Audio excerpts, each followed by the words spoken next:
আসসালামু আলাইকুম সম্মানিত দর্শক, আমি অবাক হয়ে গেলাম।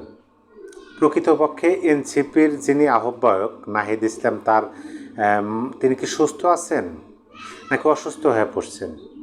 এই প্রশ্নটা এখন সামনে চলে আসতেছে এই কারণে যে দেখেন, গতকালকে যে ঘটনাটা ঘটে গেল 16ই জুলাই গোপালগঞ্জে তারা গেলেন, সেখানে তাদের বিন্দু মাত্র কোনো সমর্থন নাই, সমর্থক নাই, জনসমর্থন নাই, কিচ্ছু নাই।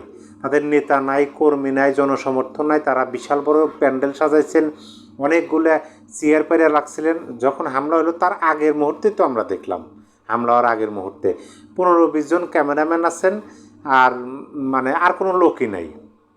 এরকম একটা জায়গায় তারা গেলেন যেখানে গিয়া বঙ্গবন্ধু শেখ মুজিবুর রহমানকে নিয়ে তারা কটূক্তি করলেন। পরিশেষে কি পরিণতি হলো?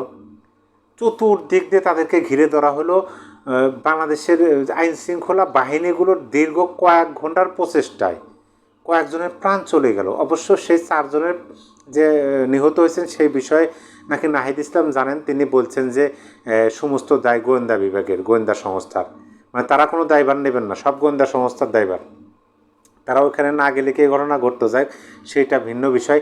কিন্তু তিনি বললেন যে আবার নাকি তিনি গোপালগঞ্জে যাবেন। এরকমভাবে তিনি একটা ফেসবুকে পোস্ট দিচ্ছেন। পোস্টটা আপনাদেরকে ছোট্ট করে একটু পড়ে শোনাই। গোপালগঞ্জ নিয়ে আমাদের অবস্থান গতকালের বক্তব্যে পরিষ্কার করা হয়েছে। পুরো বাংলাদেশের প্রতি আমাদের যে কমিটমেন্ট, গোপালগঞ্জের প্রতিও আমাদের সে কমিটমেন্ট। গোপালগঞ্জের অধিবাসীদের প্রতি রাজনৈতিক বৈষম্যের আমরা বিরোধিতা করি। গোপালগঞ্জ ও পুরো বাংলাদেশকে আমরা মুজিববাদী সন্ত্রাস ও ফ্যাসিবাদ থেকে মুক্ত করব। আওয়ামী লীগ যুগের পর যুগ ধরে গোপালগঞ্জের মানুষের জীবনকে বিপন্ন করেছে, মুক্তিযুদ্ধকে কুলুষিত করেছে এবং সনাতন ধর্মাবলম্বীদের সঙ্গে বেইনছাপি করেছে। আমরা বলেছি আমরা এ পরিস্থিতি পরিবর্তন ঘটাবো। আপনারা কি পরিবর্তন ঘটাবেন বলুন তো? আপনারা পরিবর্তন ঘটাবেন কি মুজিববাদী, অর্থাৎ মুক্তিযুদ্ধ, স্বাধীনতা, ৭২-এর সংবিধান এবং বঙ্গবন্ধুকে মুছে ফেলা, এটাই আপনাদের পরিবর্তন।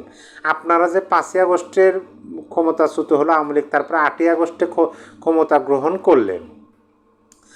আন্দোলন চলাকালে তো অনেকগুলো ঘটনা আপনারা তো ইনডেমনিটি দিয়ে দিচ্ছেন, দায় মুক্তি দিয়ে দিচ্ছেন, কোনো বিচার করতে পারবেন না। তারপরে সরকার গঠন করার পরে যে পরিস্থিতি, এইটাই তো মোকাবেলা আপনারা করতে পারতেছেন না। আপনারা সারা বাংলাদেশ থেকে মুজিববাদী, আপনারা বলতেছেন সন্ত্রাস। আচ্ছা, গোপালগঞ্জে যে গেলেন সেখানে কি আপনাদেরকে আমন্ত্রণ করে নিয়ে যাওয়া হয়েছিল যে বাবারা সোনারা আপনারা আসেন, আপনাদেরকে একটু খেদমত করি? না, আপনারাই গেছেন খেদমত নেওয়ার জন্য। আর সেইখানে গিয়ে স্টেজে আপনারা দেখলেনই যে আপনাদের আসা উপলক্ষে সেইখানে গোপালগঞ্জবাসী ব্যাপকভাবে রাত্রে মশাল মিছিল করছে, সকালবেলা তারা আবার বিক্ষোভ করছে, গাছপালায় রাস্তা ব্লক করছে, এবং আপনারা যাওয়ার আগে আপনাদের প্যান্ডেল এবং সাউন্ড সিস্টেম চাইটাই নিয়ে ছিঁড়ে মাটির সাথে ঘুরে দিছে। আর সেইখানে ধ্বংসস্তূপের উপর দাঁড়িয়ে আপনারা মুজিবের এলাকায় দাঁড়িয়ে আপনারা মুজিববাদের কবর রচনা, মুজিববাদ থেকে গোপালগঞ্জকে মুক্ত করা, এই ধরনের স্লোগান দিলেন। পরিশেষে কী পরিণত হলো? আপনারা তো বের হইতে পারলেন না। আইনশৃঙ্খলা বাহিনী যদি আপনাদেরকে সহযোগিতা না করতো, দীর্ঘ কয়েক ঘন্টা, সারা বাংলাদেশের মানুষ দেখছে, দীর্ঘ কয়েক ঘন্টা আপনাদের ওখান থেকে উদ্ধারের জন্য আইনশৃঙ্খলা বাহিনী কাজ করলো। তারপর আপনারা ইঁদুরের গর্তের মধ্যে কি বলে ওইরকমভাবে পলায়ন করলেন। আর এখন আপনারা বলতেছেন আবার যাবেন। আবার গিয়ে আপনারা কি করবেন? আপনারা করবেন হচ্ছে যে সেখানে পাড়া মহল্লায় সবখানে নাকি আপনারা করবেন। এই যে এখানে তো স্পষ্টই বলে দেওয়া হয়েছে, গোপালগঞ্জের ঘটনায় 4 জনের মৃত্যুর খবর পেয়েছেন উল্লেখ করে এর দায় গোয়েন্দা সংস্থা ও প্রশাসনের উপরেই পরে বলে মন্তব্য করেছেন জাতীয় নাগরিক পার্টির আহ্বায়ক নাহিদ ইসলাম।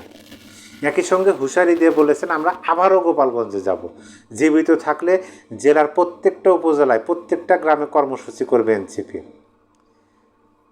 ভাববার বিষয় না, মাথায় ঠিক আছে? তিনি আরও লেখেন, আমরা যুদ্ধের আহ্বান নিয়ে যাইনি, আমাদের পূর্ব ঘোষিত শান্তিপূর্ণ কর্মসূচি ছিল মুজিববাদী সন্ত্রাসীরা পরিকল্পিত হত্যার উদ্দেশ্যে সশস্ত্র হামলা চালায় আমাদের উপর, যেরকমটা জুলাই গণঅভ্যুত্থানে হয়েছিল। আওয়ামী লীগ সবসময় একটা গৃহযুদ্ধ পরিস্থিতি তৈরি করতে চায়। বাহ, কত সুন্দর! আপনারা আওয়ামী লীগের উপর শব্দ চাপিয়েছেন, অথচ আপনাদের নিয়োগ কথা আপনি যখন সরকারে ছিলেন তখনই তো একজন উপদেষ্টা যাকে মাস্টার মাইন্ড বলা হয়, তিনি তো গৃহযুদ্ধের কথা বারবার ফেসবুকে লিখছেন, বলছেন যে এই গৃহযুদ্ধ অনিবার্য। এখন আওয়ামী লীগের উপর চাপিয়ে দিচ্ছেন আর বলতেছেন যে আমরা কোনো যুদ্ধের ঘোষণা দেওয়া যায়, যুদ্ধের আহ্বান দেওয়া যায় নাই। আপনারা যুদ্ধের আহ্বান বলতে কি বোঝায়? আপনারা বললেন যে লং মার্চ টু গোপালগঞ্জ, অথচ আপনাদের কাজ কি চলতেছে জুলাই পদযাত্রা, আর আপনারা বলতেছেন যে লং মার্চ টু গোপালগঞ্জ, মানে গোপালগঞ্জবাসীকে উত্তপ্ত করে তাদেরকে আতঙ্কের মধ্যে ফেলে দিয়ে আপনারা সেখানে গেলেন। একটা ঘটনা ঘটলে এখন আবার সেই গোপালগঞ্জবাসীকে আওয়ামী লীগ, হ্যাঁ অবশ্যই গোপালগঞ্জের সকল লোকে আওয়ামী লীগের। এই হলো বিষয়। এখন সম্মানিত দর্শক, আপনারা একটু চিন্তা করুন যে এই লোকটা, এই কি বলে একজন নেতা, তরুণ নেতা, তিনি কি আসলে আদৌ সুস্থ আছেন কিনা, নাকি গোপালগঞ্জে যে কয়েক ঘন্টা জীবন মরণের সন্ধিক্ষণে দাঁড়িয়ে অবরুদ্ধ থাকলেন, একটা ভয়, সেই ভয়ের ঘোর এখনও কাটে নাই। আমার কাছে সেরকমই মনে হইতেছে তিনি আবার গোপালগঞ্জে যাবেন। আমার মনে হয় তারা ম্যাটিকুলাস প্ল্যানও হয়তো করতে পারেন। যাই হোক সম্মানিত দর্শক, অবশ্যই নাহিদ ইসলামের সাহসের কি বলে প্রশংসা করতে হয়, যে আর যাই হোক তার সাহস আছে।